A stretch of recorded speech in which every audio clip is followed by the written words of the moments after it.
Ubisoft is relaunching its Prince of Persia franchise with the new Prince of Persia for Xbox 360, PS3, and PC.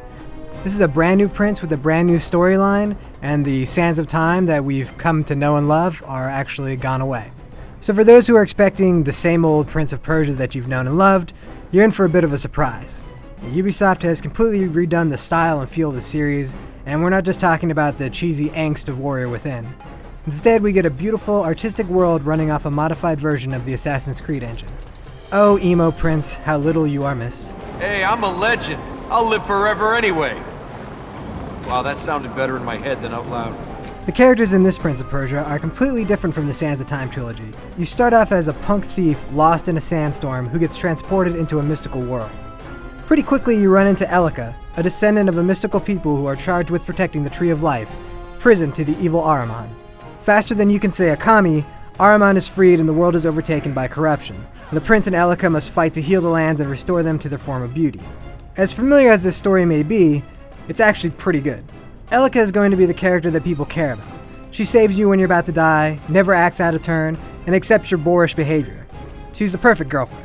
Most of the emotional weight comes from Elika, and she's a likable secondary character in the vein of Alex from the Half-Life series. The new prince follows tradition and is a smug jerk. We're not sure why the prince has to be a jerk all the time, but at least he follows in that jerk tradition. Oh, you're heavier than you look. Playing Prince of Persia is like running through a watercolor painting. It's absolutely gorgeous, and there's something magical about the art style. Now there are 4 main worlds, and each has its own feel. Everything from a city of pillars to crumbled stone and lava. If you get high enough, you can even see the parts of the land that you've saved from corruption, and the areas that you haven't healed yet. Now, this game runs beautifully. Sure, there is occasional slowdown, but there's minimal loading and texture pop-in, and just the art style itself is so vibrant and beautiful, it's unlike anything I've ever seen in a video game. The gameplay may turn some people off though. The prince that you control at the start of the game is the same prince that you control at the end of the game. He doesn't learn new moves or upgrade his weapons at all, he's always going to use the same sword. The controls are really simple. There's a button for acrobatics, a sword button, a button to control your gauntlet to grab onto walls or to launch enemies into the air, and a button to use Elika. Combat is always 1-on-1 or 1-on-2 if you're counting in Elika, and it's a lot slower paced than many people are going to be used to. So if you want to try to button mash, you're really not going to get a lot out of the combat. This is not a bad thing, it's just different. Instead of the frantic button presses we're used to from a Prince of Persia game, the focus here is rhythmically chaining combos together. For example, you may hit a guy with a sword a few times, use the gauntlet to launch him up in the air, then have Elika throw you at your own enemy. There are also QuickTime events in the middle of battles to do special evades which allow for some great cinematic moments. But they do get old after a while because you're going to keep seeing the same ones again and again. Although the prince doesn't gain any powers, Elika does, and that's how you progress through the game. After healing an area, you'll collect light seeds to gain magic which activates special power plates.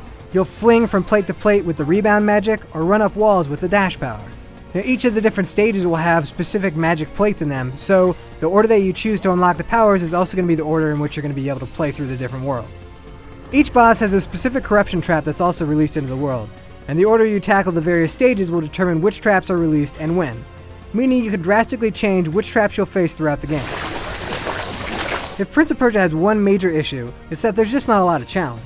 You can't die because Elika will always save you, and the minor puzzle elements just aren't hard at all to figure out. I'm all for creating an experience that even casual gamers can enjoy, but there's no option to escalate the difficulty for those who don't want their hands to be held. Not sure if you'll make a double jump? Don't worry, the color drains from the screen when you need to use Elika for a double jump. Can't tell when an enemy is about to counterattack? No sweat. A button prompt will appear to warn you.